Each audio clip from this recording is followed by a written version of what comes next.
Buenas noches amigos, soy Joaquín Ricardo y como cada viernes a las 10 de la noche por Voz Media Network, Canal 85, WinTVO, YouTube Live y sus medios digitales, bienvenidos a una nueva edición de Comentarios y Reflexiones, que en su segunda sección hoy contamos con la participación del destacado abogado y economista y consultor José Alfredo Guerrero, con quien conversaremos sobre la reforma constitucional y la reforma fiscal. Pero antes de eso vamos a la primera parte en donde hacemos un comentario sobre las noticias internacionales y nacionales de mayor relevancia que han ocurrido en la semana. En el área internacional sigue todavía el problema de la respuesta que ya han dicho con mucha claridad tanto Irán como Hezbollah y Hamas, además, que van a hacer por la muerte del principal líder de Hezbollah y también de Hamas y de Hezbollah y en este caso en territorio iraní.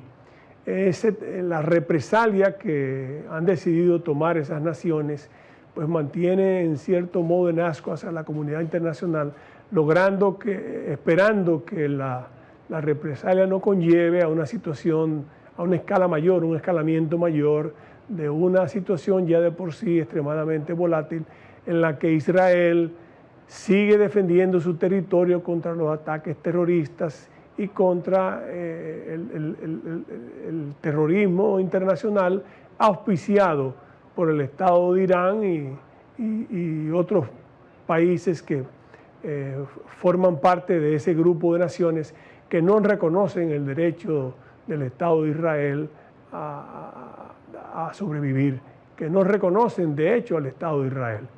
En el orden nacional, la noticia más relevante tal vez sea la reforma constitucional que ya fue expuesta por el presidente de la República y que será sometida brevemente ya la semana que viene, me imagino antes o cuando comience su segundo periodo de gobierno.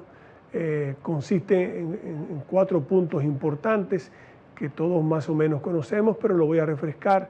Es el hecho de, comencemos por el Ministerio Público, la independencia del Ministerio Público, la inamovilidad del mismo y el que el Ministerio Público sea escogido producto de una sugerencia del Presidente de la República, pero a través del Consejo Nacional de la Magistratura. La reducción de los diputados, la unificación de las elecciones, que sería para el año 2032, unificar las elecciones, y finalmente lo concerniente al tema de la reelección presidencial, que hace más difícil la variación de este artículo, y en el caso particular del presidente Abinader comienza con el ejemplo mediante introducción de un transitorio en el que él no puede volver en el año 2028 ni nunca más, como lo ha prometido. No puede volver a ser presidente ni a ser vicepresidente de la República. Como ha prometido, es su deseo y quiere ahora plasmarlo en esa reforma constitucional. Por otra parte, quisiera comentar un hecho importante para el sector empresarial. Me refiero a una nota que me ha hecho llegar, que tengo en mis manos del Central Romana, una empresa importantísima en los últimos 100 años que ha contribuido enormemente con el desarrollo nacional, y tiene que ver con el término de su zafra 2023-2024. Hay unas estadísticas que quisiera compartir con ustedes. Durante esa zafra lograron 2.765.000 toneladas cortas de caña, y de esas 287.675 toneladas cortas de azúcar, de las cuales 156.000 toneladas cortas fueron azúcar refino y 39.000 galones de melaza. Ahí vemos en pantalla parte de las máquinas que utilizó el Central Romana para la recolección y la recolección y la zafra azucarera, llevando la mecanización de esta zafra alrededor de un 55%. La mecanización constituye un 55% en el Central Romana. Y están viendo, quitamos las gráficas para continuar nuestro comentario y adicionar que en esa zafra fueron entregados 939 millones de bonificaciones a sus empleados, y a pesar de que esta fue una zafra que superó en 22.000 toneladas la anterior, el Central Romana hace hincapié diciendo que no superó sus expectativas producto de las lluvias que ocurrieron en el segundo trimestre, pero que a pesar de eso, gracias al esfuerzo de sus técnicos y la tecnología, como quiera, superaron en 22.000 toneladas, cortas la zafra del año pasado. También hablan de un acuerdo que sostuvieron con EDESTE de 60 millones para electrificar algunas comunidades que hoy en día no carecen de energía eléctrica, y va a beneficiar alrededor de 2.500 personas que residen en las mismas y que forman parte, están dentro del área de la siembra de caña del propio Central Romana. Con estas noticias que resultan interesantes para la economía, resaltar de nuevo los 939 millones que entregaron de bonificación a sus empleados, y el hito de haber logrado una zafra récord, aún no llegar a sus expectativas producto de las lluvias, pero con todo y eso superó en 22.000 millones la anterior. Cerramos las noticias de esa empresa tan importante y que tanto ha contribuido con el desarrollo nacional. Vamos pues a nuestra primera pausa y entonces venimos con la segunda sección, la entrevista ya anunciada con el economista y abogado José Alfredo Guerrero.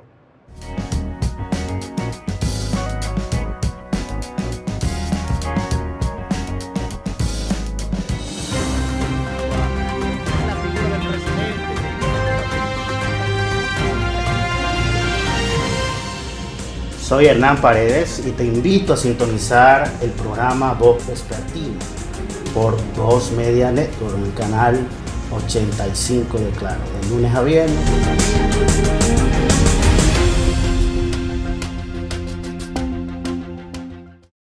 Descubre todo lo que acontece en la República Dominicana y el mundo con Noticiero TVN 24, un equipo de profesionales dedicados a mantenerte al día con las principales informaciones, de lunes a viernes a las 9:30 de la noche, solo por Voz Media Network.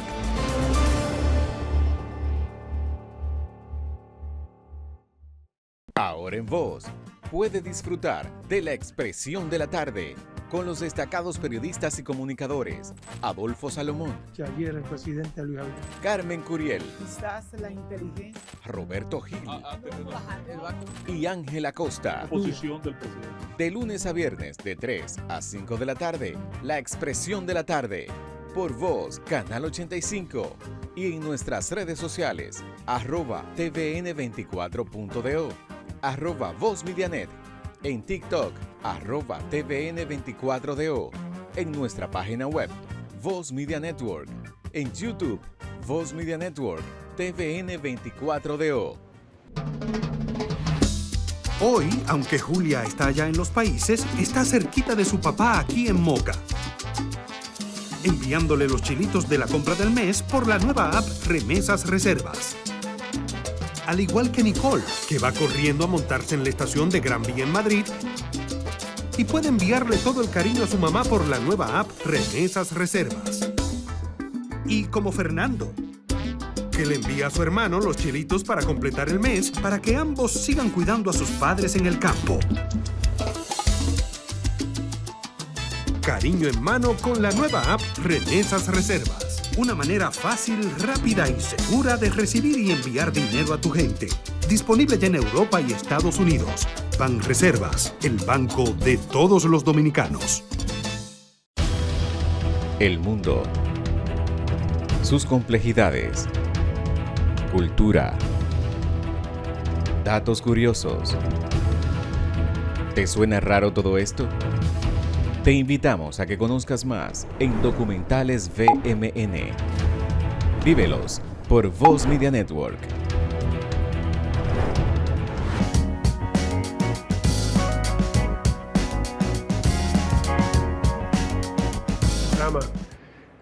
Hoy nos honra con su presencia José Alfredo Guerrero, quien es abogado y economista.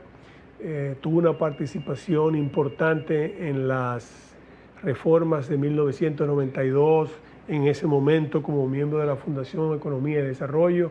Después estuvo en el Banco Central como director del Departamento de Programación Monetaria y Estudios Económicos, y también fue fundador y el primer director de la Dirección de Crédito Público del Ministerio de Finanzas.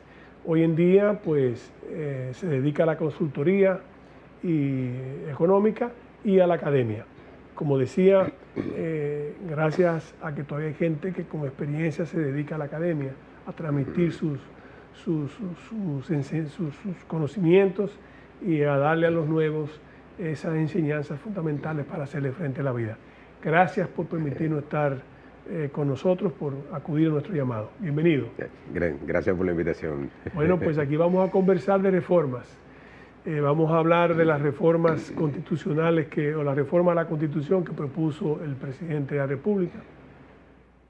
Reformas que se basan en 4 puntos fundamentales, por así decirlo, ¿verdad?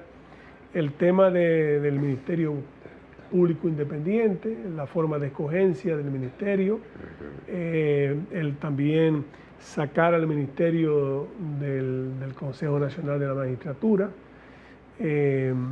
la reducción de los diputados, que él entiende que es un número excesivo y plantea una reducción considerable de diputados, la unificación de las elecciones, que las sitúa en el año 2032, la unificación de las elecciones. De vuelta, estamos volviendo, era unificada, después se separaron, volvemos a la unificación de nuevo. Y en el caso del Ministerio Público, que en este caso, además de ser independiente, un tema que ha levantado sus opiniones, es el hecho de hacerlo inamovible durante los 4 años en que sea escogido por el Consejo Nacional de Magistratura, a propuesta del presidente de la República. Y finalmente, el tema de evitar dificultar un poco más la modificación constitucional cuando se trate del tema de la reelección.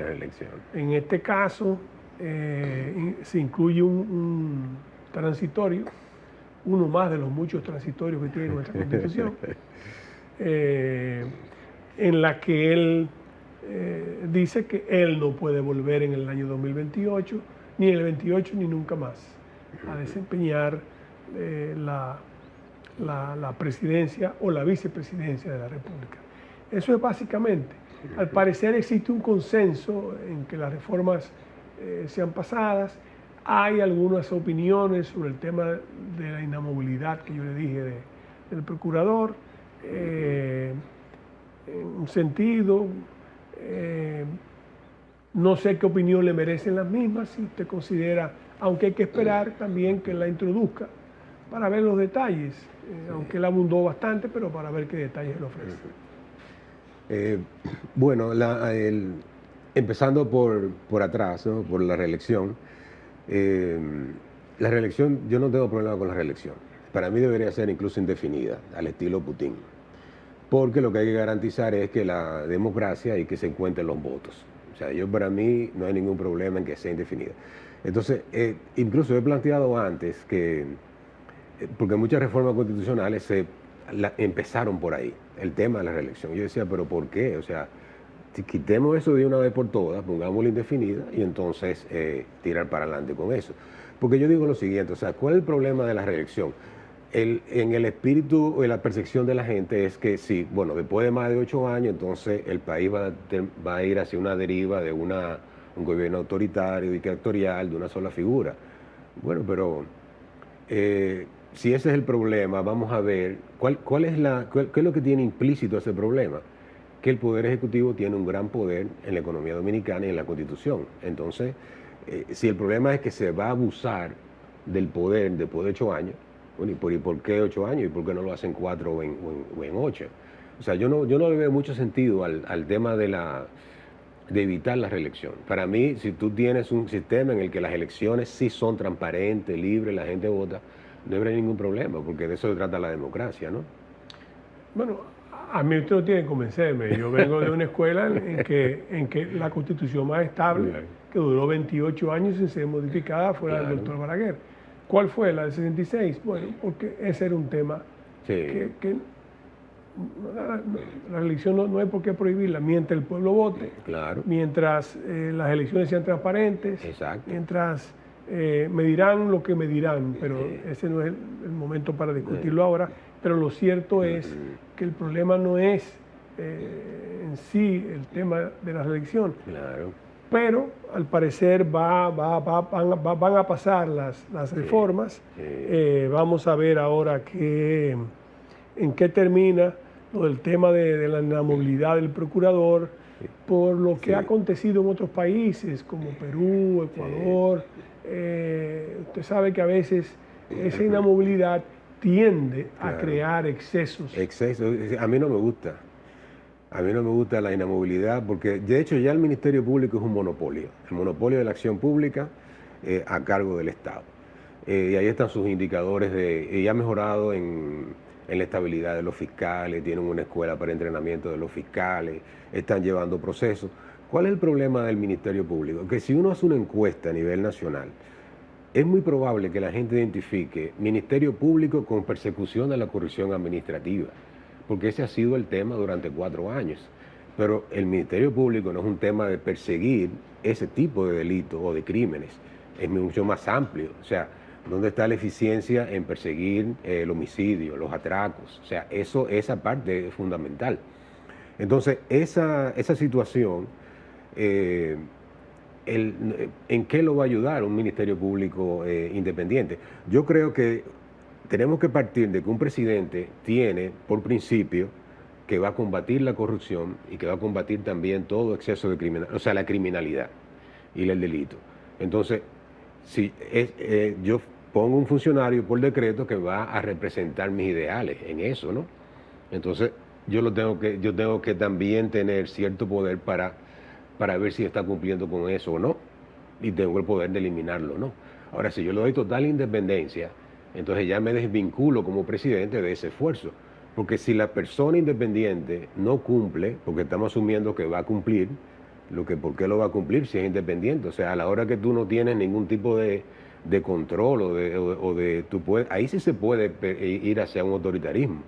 O sea, de aplicar una justicia a lo que yo creo, simplemente, porque soy una persona inamovible. Entonces ahí no hay forma. Aunque el presidente habla también en sus reformas de diferenciar el tema de la criminalidad de lo que es la persecución, ¿verdad? Diferenciar la política criminal de lo que es la persecución por parte del Ministerio Público. Pero han surgido voces con el tema porque hay otros países que ya han dado el ejemplo. Pero bueno. Y hay un punto también, o sea, en economía, que es una de las áreas en que me he especializado, el monopolio siempre tiene un problema. ¿Cuál es el problema del monopolio? Que no es eficiente, carga altos precios. Ya la Procuraduría es en sí un monopolio. Entonces, ahora que sea independiente, es todavía ser un monopolio. Todavía. ¿Cómo vamos a medir la eficiencia? O sea, ¿cómo vamos a saber si... Eficiencia en definitiva es si estoy persiguiendo cada vez más crímenes con menor dinero. O sea, esa sería la definición de eficiencia. Pero ¿cómo lo sé si el ministerio es independiente? Si yo no lo puedo... ¿Para qué incluso llevar estadísticas de criminalidad? porque si es independiente, me pusiste independiente a los 4 años, mira a ver qué tú haces. O sea, no le veo como sentido a la independencia. Creo que hay un ministro de Justicia que se encargará de la parte administrativa y la otra sería... entonces, bueno, viene el Ministerio Público y viene también lo que es la persecución penal y el juicio que harían... Que son de las cosas en que hay mucho que avanzar. Por ejemplo, esa combinación entre fiscales, policía, la dirección de la investigación. Hay muchas reformas que pueden hacer y seguir mejorando sin necesidad de la independencia total, que es una... no sé, a mí no me cuadra. Vamos a ver en qué termina. Pasemos al área de las reformas que han de venir posteriormente, porque el presidente dijo que pretendía, que quería introducir primero la reforma constitucional porque entendía que era más fácil de manejar porque son menos los puntos y al parecer había hecho ya sus sondeos y sabía que contaba básicamente con un consenso, aunque hay voces todavía que no están de acuerdo. ¿Y usted cree que hay un consenso en el tema de reducir los diputados y los congresistas? Ese es un tema que habrá que ver qué pasa cuando Porque llegue es a muy la Asamblea. Eso se ha argumentado que es importante para la reducción del déficit y la finanza pública, pero eso es una gota en el mar. O sea, el problema del país en fiscal no es el barrilito, el cofrecito, la nómina de los legisladores o el plan de seguridad social de los legisladores. O sea, entonces vamos a poner a discutir a los congresistas una reforma que va a impedir y va a aumentar la probabilidad de que mucha gente no haga carrera política. No, ese es un tema interesante. Yo hace mucho que uno viene hablando evidentemente aquí hay demasiadas provincias y una gran representatividad. Pero bueno, de eso hemos sido culpables todos los partidos políticos. Pero especialmente uno, que ha ido buscando y agregando nuevas provincias. En el 66 eran 26 provincias y estamos hoy en día en 32 más el distrito. O sea, usted viene, vamos subiendo, vamos agregando. Eso implica, es cierto que hemos crecido, que tampoco es la cantidad de habitantes que teníamos y que los representantes se escogen en función de la cantidad de habitantes. Por eso también algunas provincias han perdido diputados, otras han ganado diputados. Pero bueno, ese es un tema también a sopesar. Y además, siendo todavía más práctico y más, digamos, el término sería como más realista, ¿votarán esos mismos diputados por reducirse ellos mismos? Vamos a ver. Ahí también estará a prueba el indiscutible liderazgo que ejerce el presidente Abinader, no solo sobre el país, sino también sobre su partido, porque ellos tienen los votos para hacerlo. Ese sería otro tema también interesante a ver. Pero no puedo dejar pasar su presencia sin entrar también a lo que yo llamo la reforma, que es la más importante, porque es la que va a definir qué tipo de país queremos para los próximos 10 o 15 años y qué áreas vamos a privilegiar, qué zonas qué vamos a hacer. Al usted ser el fundador y el director de crédito público del Ministerio de Finanzas, eso maneja un área que para mí de por sí es apasionante, que es el área de la deuda.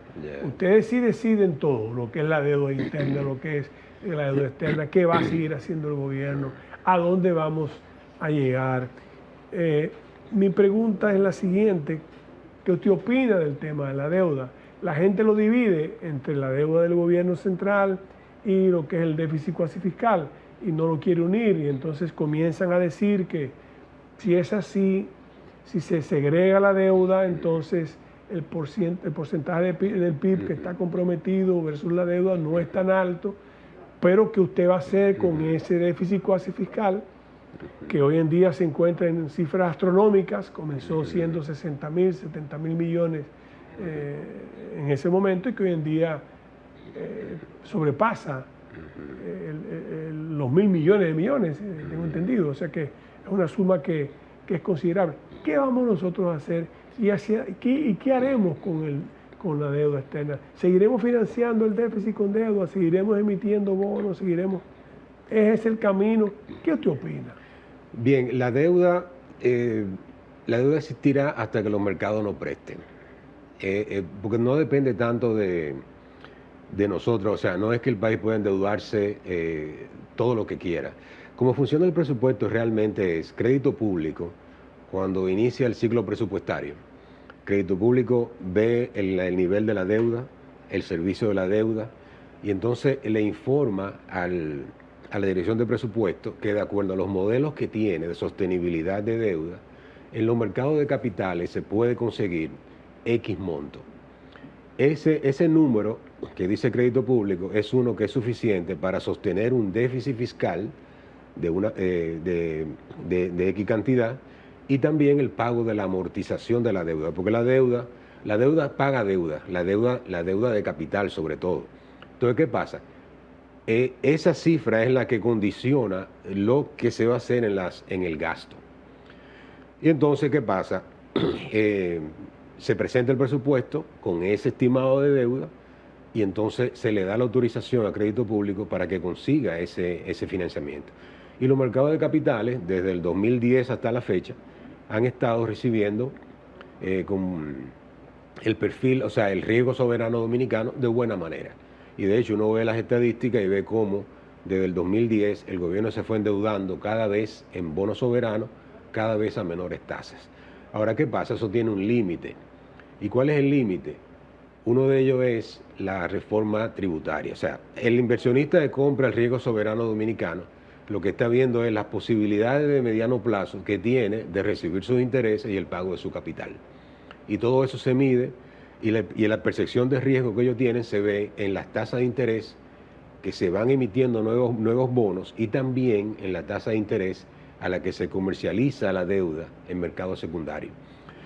El país tuvo una vez pagando 16 puntos porcentuales por encima de lo que paga un bono de los Estados Unidos. Fuimos el país con el nivel de riesgo más alto de los países emergentes. Pero luego eso cayó y el país se encuentra ahora en una situación en la que se está endeudando al mismo nivel del promedio de los países emergentes. Entonces la situación hasta ahora está posible de conseguir financiamiento, pero requiere entonces una reforma tributaria.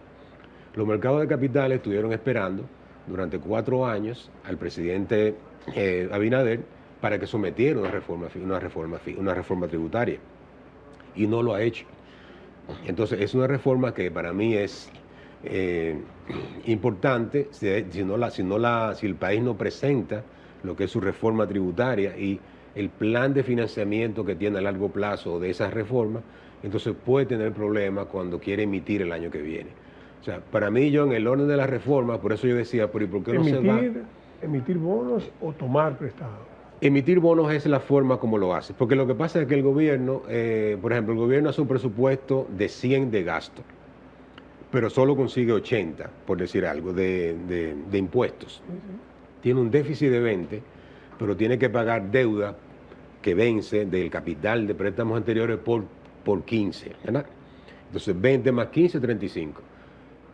Cuando se aprueba el presupuesto, el Congreso le dice, ya Crédito Público tiene la misión de buscar 35.000 millones para la deuda. Entonces va y lo coloca fácilmente, o sea, el gobierno dominicano coloca bonos, el ministro de Hacienda sentado en el escritorio. Y eso no es de ahora. Yo llegué a ver emisiones de bonos cuando estuve en Crédito Público en el 2013 a 2016, emisiones de bonos que el ministro de Hacienda, sentado en una pantalla, va viendo cómo lo van tomando los mercados de capitales. Y si el gobierno quiere buscar 1.000 millones, hay demandas por 3.000 millones. O sea, somos un riesgo que todavía tiene buenas características. Y entonces, las tasas de los bonos son siempre de mercado. Eso anda por el promedio ponderado ahora debe andar por 7 u 8% de interés. O sea que no tenemos estamos más o menos en el promedio normal de nuestra economía. Sí, el promedio de otros países. O sea, nosotros estamos mejor que muchos países. Incluso el mismo ministro de Hacienda ha dicho que se sorprende que hay países con menos fundamento que República Dominicana, que tienen lo que se llama grado de inversión, y nosotros no.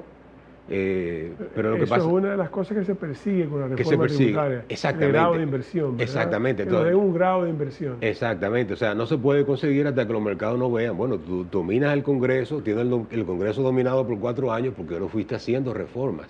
Entonces ahora la están esperando. Es decir, que la reforma también tiene que ver con el tema del crédito público, Claro. con el tema de los mercados, El tema de los mercados. de capital, y con el tema de que nos den como usted dice, un grado de Que mejoren la calificación de riesgos. inversión. Pero el grado es lo mismo que la calificación, por ejemplo, el rating que hace Fitch o que hace Moody's, exacto, o que hace, exacto. eso es lo que se requiere. Sí, lo que se quiere es saltar a un escalón. A un escalón todavía está. Un escalón todavía más alto, que entonces va a permitir. Andamos por donde B. Estamos en el grado, estamos justo en el grado antes de inversión. Nosotros con un empuje de reforma tributaria, buenas reformas, etcétera, es probable que se llegue. Entonces ya nos dan el grado de inversión. El grado de inversión. Pero ahí hay no solo, pero el riesgo del país no solamente en la parte económica. Si uno, por ejemplo, mira, cuando se hace un bono, el país tiene que poner en un documento cuáles son los factores de riesgos y no solo son los económicos. Por ejemplo, en ese documento está el tema de los ingresos, de la reforma tributaria, está el tema del déficit eléctrico y está también un riesgo político. Y el riesgo político nuestro principal es el tema de Haití, que eso incluso se ha puesto va a ser parte de los documentos, porque tenemos un problema serio con una inmigración masiva y vemos cómo está eso repercutiendo en muchos países. O sea, ya el tema de la inmigración puede desembocar en situaciones que pueden poner en peligro el país. Interesante el tema, vamos a ir a un corte comercial, pero volvemos enseguida para retomarlo, porque esa es una arista que yo desconocía y que es importante comentarlo un poquito más para que la gente entienda. Volvemos enseguida, queridos amigos.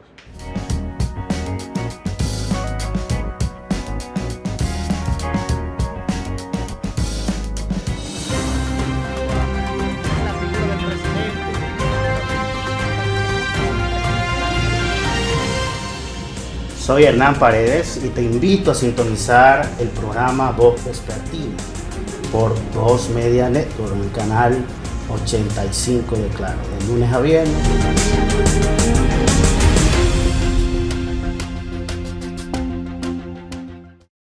Descubre todo lo que acontece en la República Dominicana y el mundo con Noticiero TVN 24, un equipo de profesionales dedicados a mantenerte al día con las principales informaciones, de lunes a viernes a las 9:30 de la noche, solo por Voz Media Network.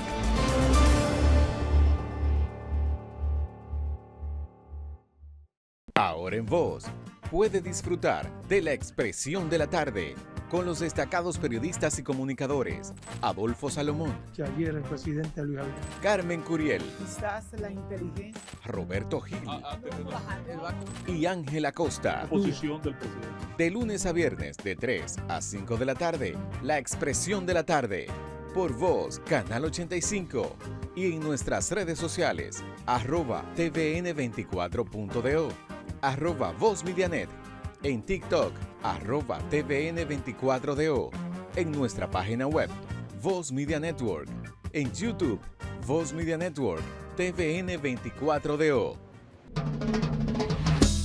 Hoy, aunque Julia está allá en los países, está cerquita de su papá aquí en Moca, enviándole los chilitos de la compra del mes por la nueva app Remesas Reservas. Al igual que Nicole, que va corriendo a montarse en la estación de Gran Vía en Madrid, y puede enviarle todo el cariño a su mamá por la nueva app Remesas Reservas.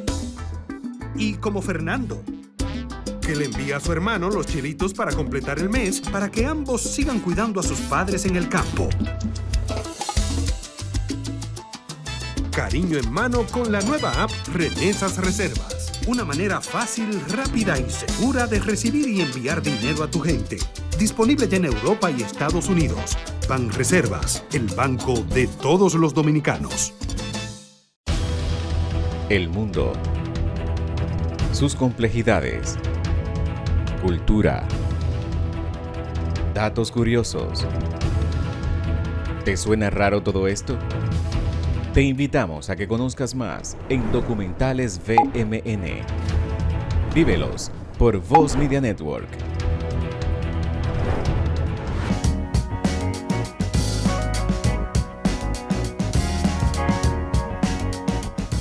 Continuamos, amigos, este interesante conversatorio con el economista y abogado José Alfredo Guerrero.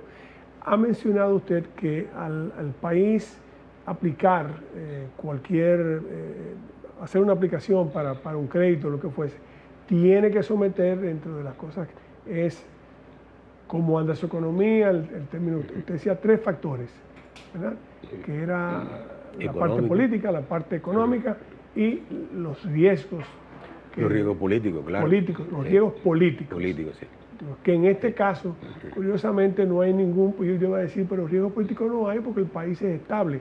Sí. Pero ahora me doy cuenta que usted habla de un factor interesante que no sabía que había que ponerlo, que era el problema haitiano, que evidentemente es un gran problema para nosotros. El principal, yo digo que es el principal problema que tenemos en nuestro proyecto de nación, en nuestro proyecto de nuestra estabilidad y nuestro crecimiento.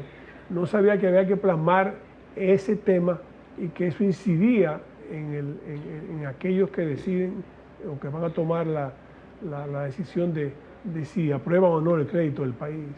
Sí, el memorándum de oferta que se hace en cada documento es algo que preparan los grandes jugadores que acompañan a los países emergentes en presentar el proyecto a los inversionistas. ¿Quiénes son los grandes jugadores? Por ejemplo, el país ha usado a JP Morgan, a Merrill Lynch, a Citibank. Usted dice sí, ellos son que asesoran al país en la estrategia de crédito. Pero entonces hay algo interesante, no es que ellos, o sea, a quien se debe Citibank, JP Morgan, cuando hacen evaluaciones de crédito o preparan esos memorándum, ellos se deben a los mercados internacionales. O sea, la reputación de ellos no vienen a hacer un análisis de riesgo sencillo, fácil, porque le están pagando 2 pesos. O sea, ellos tienen su reputación con los mercados de capitales.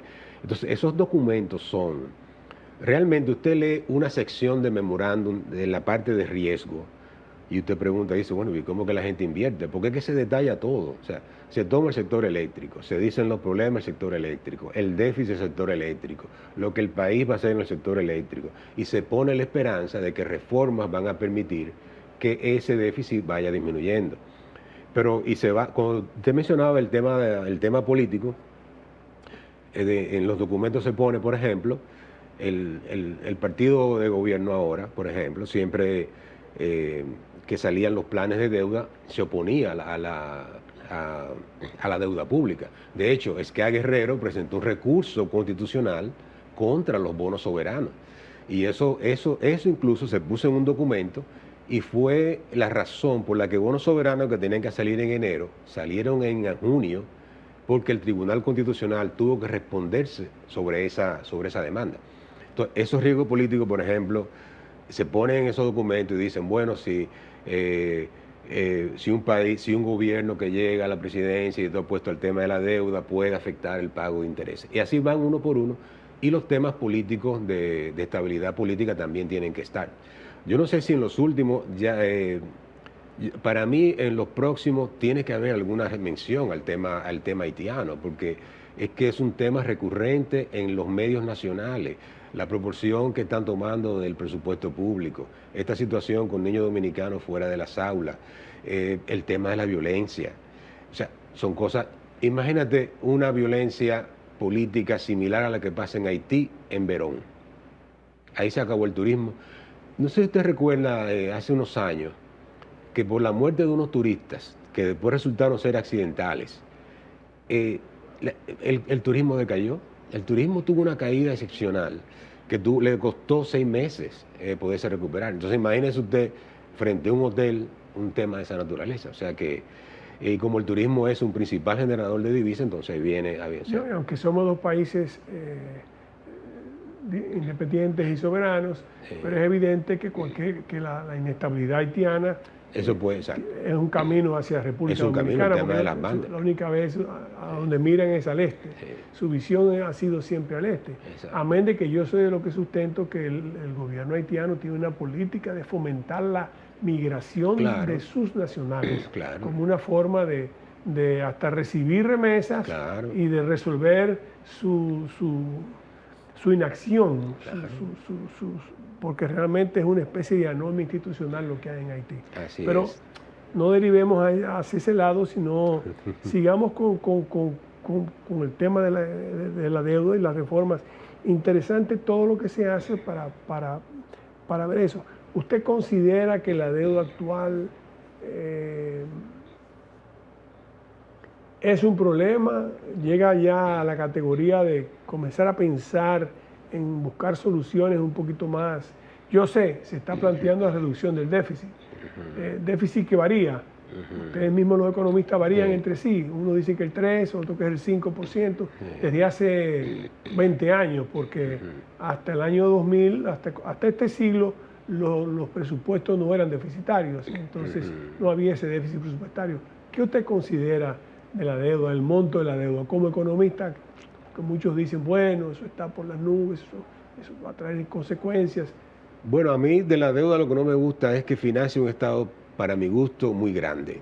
O sea, yo creo que el Estado dominicano debe plantearse en su reforma futura la pertinencia de muchas entidades. ¿Menos Estado o más Estado? No menos, mucho menos. Mira, en esas listas de gabinetes que andan circulando, volvió a aparecer ahí uno que va a ser el director de Monte y Piedad. Pero Monte y Piedad es una compraventa. ¿Y qué hace el Estado con una compraventa? ¿Qué hace el Estado, por ejemplo, con instituciones como espectáculos públicos? O sea, hay que sentarse realmente a ver, bueno, la pertinencia de estas instituciones, realmente la necesitamos, para que el Estado se concentre en las cosas más importantes. Yo creo que el Estado y eso es una herencia del PLD, se ha ampliado demasiado. Mucho ministerio, muchas cosas, entonces ahí hay que sentarse, o sea, y la deuda está bien, o sea, la deuda, o sea, la podemos manejar, pero bueno, porque un Estado tan grande, o sea, que se puede caminar en ambas direcciones. Porque evidentemente el presidente está haciendo sus esfuerzos para reducir el déficit, ha traído, todo el mundo ahora, la mira está puesta hacia el tema eléctrico, con los 1.500 millones de dólares que significan de subsidio anual.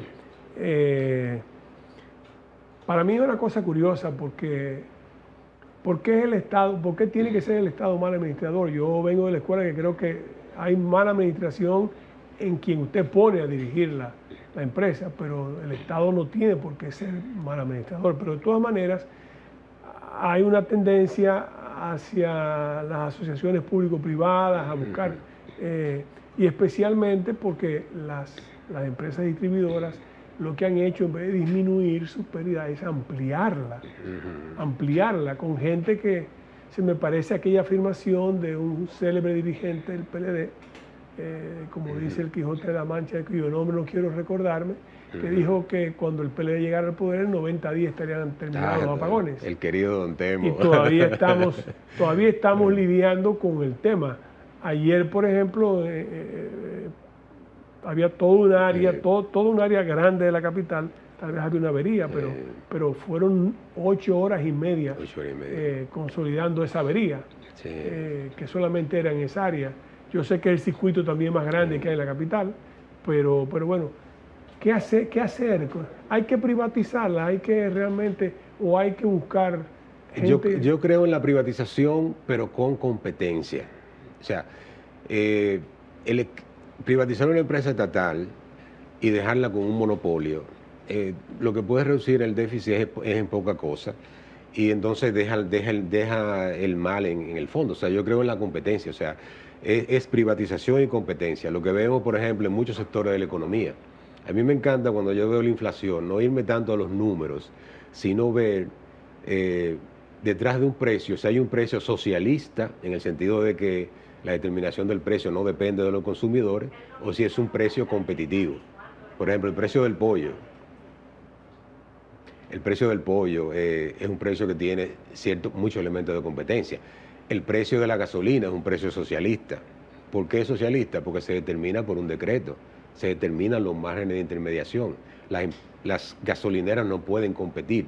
O sea, ¿por qué las gasolineras no pueden funcionar como los picapollos? Es posible.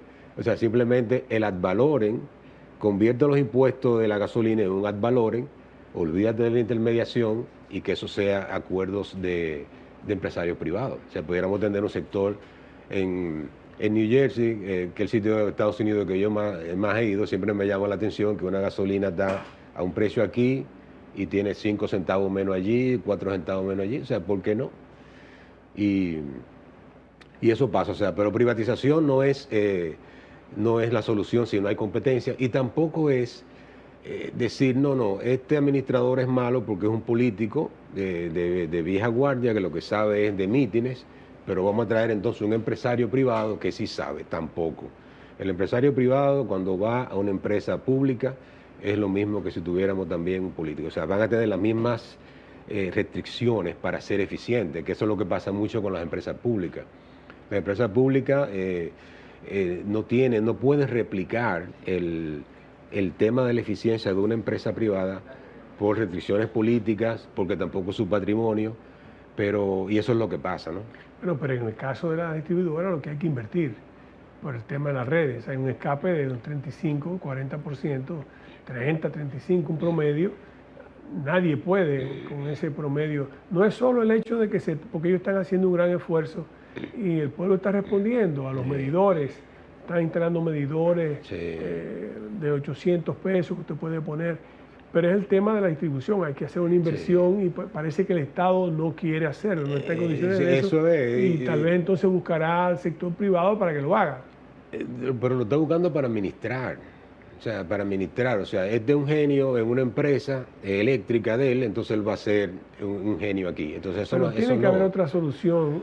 Subastarla, subastarla internacionalmente. Porque si no, usted nombrar a otra persona, el tema es la inversión que hay que hacer para reducir esas cosas. Pérdidas. Hay empresas internacionales que se subastan y vienen competidores, grandes jugadores de fuera, y entonces hay gente que viene con capital. Tal vez el presidente estará pensando en una alianza público-privada para ese tema. Privada. es que lo que pasa es que la posición más cómoda en el mundo es tú estar al lado del gobierno para evitar la competencia. Entonces, donde se puede evitar eso es lo mejor. Pero el tema eléctrico, me acuerda a mí, ahora que tú mencionabas la Fundación de Economía y Desarrollo, yo era el responsable de una gráfica del día que salía en el listín. Ahora es muy fácil tú conseguir datos y hacer una gráfica, se hace en segundos, pero antes había que embrujarse con lo que había, ¿no? República Dominicana en cifra, la ONE, el censo del 70. Y entonces, buscando cosas, yo encontré la cantidad de personas que eran clientes de la Corporación Dominicana de Electricidad. Era un monopolio, era la única que entonces vendía electricidad. Entonces, bueno, ahí vi un número, 800.000 personas, qué sé yo, por decir algo. Entonces veo en el censo la cantidad de viviendas que tienen energía eléctrica. Entonces eran 4 veces. O sea, como yo tengo 4 veces la cantidad de viviendas con electricidad, y por cada 4, una es un cliente de la corporación. O sea, es que nos acostumbramos a una empresa pública que dan un servicio y no se paga. Sí, ese es un tema también a considerar. ¿Qué no pasa con las telecomunicaciones, por ejemplo? Sí, es diferente. La gente prefiere no comer y pagar su celular para poder subir su Instagram en la noche. Bueno, habrá que ver qué solución plantea el gobierno. Lo cierto es que ese es un área que tienen que enfrentarlo, porque son 1.500 millones de dólares. Eso, mucho. Desde la época del presidente Balaguer, yo recuerdo todo el dolor de cabeza que eso constituía. Y éramos menos, la situación era diferente. Pero a Balaguer se le debe un gran aporte en la CDE. En las presas, Ejeid, sí, claro. Sí, a la presa, y aparte de eso, una muy buena que hizo Macorís. ¿Cuál fue? El sindicato. El sindicato. El sindicato, sí, eso es. Eso es cierto. A Macorís hay que hacerle una estatua por haber eliminado esa, que se repite en otros gremios. Que fue un buen administrador, Ramón Pérez Martínez, que para descanse, y que además tuvo esa particularidad de poder romper. Que había que tener mucho valor para enfrentar eso. Que Hay otros lugares que hay que hacer todavía. Sí, hace falta gente en otros lugares sí, que hay que sí, hacer sí, más. sabemos cuáles, ¿verdad? Sabemos exactamente dónde, que es un tema fundamental para el país. Pero no quiero desaprovechar su oportunidad sin tocar un tema en virtud de su capacidad, ¿verdad? Y de su conocimiento en esa área, que es realmente el Banco Central ha hablado de considerar el tema del Bitcoin, de la moneda digital. Mis conocimientos son muy rudimentarios en esa área. Yo quisiera que usted me opinara, porque el hecho de que el Banco Central diga que está considerando, lo primero que se me ocurre es que la Constitución establece que la moneda es física, es de papel y es física. El Bitcoin no es una moneda física, es una moneda virtual. Habría que reformar la Constitución para poder... Pero además, ¿qué persigue el Banco Central con eso? Digo yo, ¿qué opinión usted que conoce, que sabe algo de eso, qué usted nos puede decir sobre Sí, eso? no soy muy experto en Bitcoin, pero sí en el dinero. A mis estudiantes me gusta hacerle una pregunta. ¿Quién inventó el dinero? Yo le digo, la bombilla fue Thomas Edison, Colón descubrió América, pero ¿quién inventó el dinero? No hay un inventor del dinero. El dinero fue algo que se inventó a nivel social. El dinero fue, por ejemplo, el oro. ¿Cómo se descubrió el oro que era un instrumento ideal para el dinero? No fue un decreto, fue que la gente lo fue usando en las transacciones. En vez de usar hojas de tabaco, miren, el oro es mejor. La gente lo apreciaba porque podía usarlo para fines propios, embellecimiento, esto, lo otro. Era fácil de atesorar y entonces mucha gente lo fue tomando como el instrumento ideal para hacer transacciones. Y eso ayudó al mundo a la división del trabajo, al comercio y demás. Y fíjate cuánto duró, que duró hasta el año 1971, en que todos los gobiernos que tenían el poder de emitir papel moneda tenían que tener un respaldo en oro. Cuando eso cambia, entonces ya los políticos y los bancos centrales tenían poder total de emitir hasta donde se lo permitiera la gente que lo utilizaba como dinero, sus billetes. Fue en el 71, ¿verdad? 71, fue correcto. Nixon.